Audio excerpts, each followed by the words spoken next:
Hi everyone, my name is Melissa Johari and I'm a registered social worker based in Toronto. It's early July. In this video I'm going to talk about some of my favorite self-care strategies.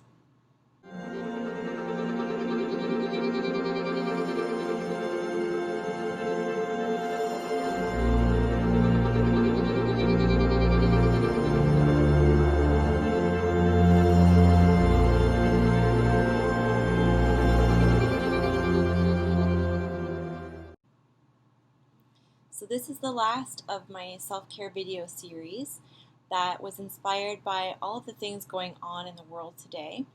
With all the stress and uncertainty in our society, we could all use a little bit more self-care these days. So please feel free to check out my previous videos on self-care. There was one on box breathing, another one on progressive muscle relaxation, another on grounding, another on visualization, and then the most recent one was an interview that I did with Dr. Talia, a naturopathic doctor, and we talked about why self-care was important. We talked about different strategies for self-care, and we talked about the chemistry behind self-care. So please check that out. Um, she also talked about one of her favorite self-care strategies, and that is surfing. And that's so great to have a hobby where you can be physically active and you can be one with nature and being on the water. Um, I think that's great. It's great that she's so involved with surfing. So that's incredible. Um, so I'll list off in this video, just summarize some of my favorite self-care strategies, and then please feel free to message me or email me with some of yours as well. I'd love to hear what kind of ideas you have that you enjoy, ways that you like to take care of yourself and fill up your cup.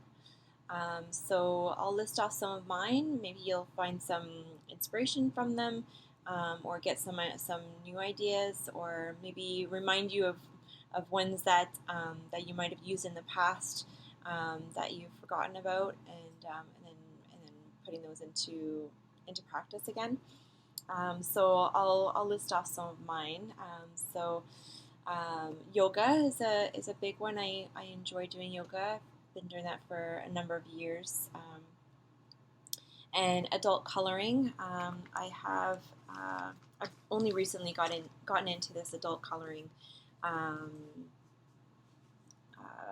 work, and so the way that I do it is I write a scripture on the one side, and then I meditate on it while I color the other side of the page. So that's kind of how I do it. And then mindful walking. There is the mindfulness clinic on Bay, who they have day-long retreats for helping professionals, and it was at that retreat that I first experienced mindful walking. So it's a slower pace, and it's really being mindful of each step that you're taking. And so just that kind of repetitive motion and that flow, especially in a group with other people, it was really helpful, and so I really enjoyed that. And it's nice to do that as a practice. And then mindful eating is another one. So there are those moments where we have to kind of inhale our food if we're on the go, we're eating in our cars, or we're eating while watching TV and not really paying attention to what we're eating. So it is nice once in a while to kind of practice that mindful eating where you really pay attention and relish the flavors, the textures of the food, the colors of the food, using all your five senses to take in the experience and thinking about where the food has come from, who prepared the food, even going back to where the food started, who planted the seeds for the grains, for the bread, for the sandwich that you're eating, kind of thing. So really taking that time to be mindful about the eating once in a while is really a nice practice. And photography is another one of my favorite self-care strategies, and I used to be a professional photographer, so it's something that I've always really enjoyed as a hobby, and I appreciate that time to be able to capture something beautiful. So that's what I like about it. And then prayer and that relationship with God is really helpful. And art. I know that when I spoke with Dr. Talia in the last video, we were talking about, or she was explaining about how being in awe of beauty and appreciating beauty is healing, and one of a good self-care strategy. So for me, art and appreciating art is really invigorating and healing. Drawing as well.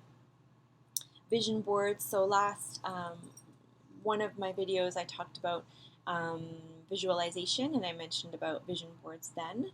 So you can see the vision board that I did recently for that. And walking barefoot in the sand. Again, this is really healing and being one with nature and grounding and getting in touch with your roots and your foundation. So walking barefoot in the sand or in grass, forest bathing or hiking in the woods is really invigorating. Taking in that the aspect of nature, and that there's something bigger than yourself there in that kind of moment. And then the typical kind of self-care thing that a lot of people think of right away is spa time. So that's kind of taking care of yourself in that way, doing the mani pedi facial, and that's wonderful. I know with COVID closing everything down, that's been a bit more tricky. Doing more spa stuff at home, which is also a good alternative. And massage, that's a wonderful way to release those toxins and take that time to decompress. And chiropractic or osteopath or whatever kind of physical helping professional that you like to see. It's helpful to be able to take care of our bodies and in turn take care of our minds that way. For me, playing with my son, having that time to play with my son. After I'm done this video, we're going to go to the pool, so that's why I'm dressed like this right now. Playing with my son, time with my son is really rejuvenating. Time with friends as well. So we are not meant to be isolated, right? And so during this time of COVID, it has really been a challenge because we're not designed to be in isolation. We're designed to be in community. So being with other people is rejuvenating. And so during COVID, I know a lot of people have become more creative in terms of social time. So obviously video is more popular, and also like having driveway visits where you're still keeping that 6 feet of distance, but you're able to talk and see each other in person. So those are really great to be able to reconnect with loved ones. And we shouldn't be calling it social distancing because we can still be social, but maintaining that physical distance. So using the term physical distancing is more appropriate because it's not social distancing. We can still be social while practicing physical distancing. So keeping those pieces in mind. Another one of my favorites is baking. I love baking, and also trying new recipes for cooking healthy foods. I'm trying to eat more vegan, plant-based, whole foods kind of diet. So finding new recipes for that has been really fun and interesting, and fueling your body with good, healthy food is really important for your physical well-being, but also for your mental and emotional well-being. And comfort foods has its place as well. So everything in moderation. So if you are really craving that burger, then okay, like great, have that burger. So it's okay in moderation, and having those comfort foods to kind of nurture ourselves is okay too. And biking I've always loved that, and time on the water, going to the beach, going to see the lake and all these kind of things are anything to do with water is really invigorating. And being in nature, like I said, reading's a big one. Although I haven't been able to really read for pleasure a whole lot recently, but reading has always been something of interest. And regular, consistent sleep, so getting to bed at a specific time each day, and getting up at a specific time, so that your body can get into that rhythm and that cycle, so that is more consistent for your body and more reliable for your body, and that helps to regulate emotion as well. And day trips, so creating those memories with your family, so exploring, your surroundings, taking those day trips is fun and a good stress relief. Positive affirmations. So there is a book, this one, Love.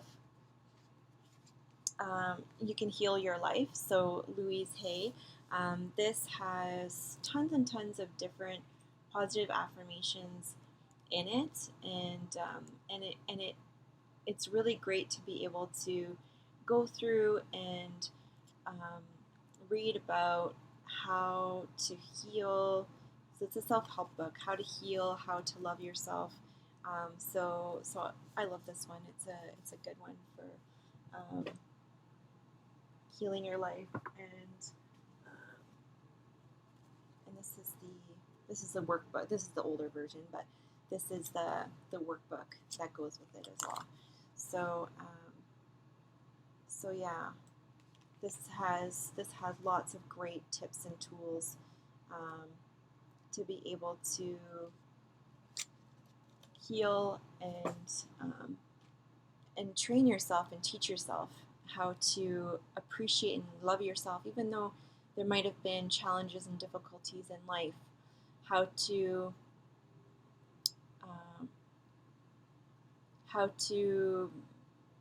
embrace yourself and embrace your whole being, and accept yourself, to love and accept yourself despite challenges. Another one these days is limiting news. So that's really important because there is so much negativity in the media and in the news, and so just being able to limit that exposure to negativity is helpful. So if you typically have the news on running for hours at a time during the day, maybe trying to limit that to just tuning into the news like for an hour in a day, let's say. So really limiting your ingestion of negativity. And then recently we bought a punching bag, so my son and I kind of take turns holding and punching, and it's good exercise, but it's also good to kind of let off steam in that way. He's a busy little boy, so it's nice for him to be able to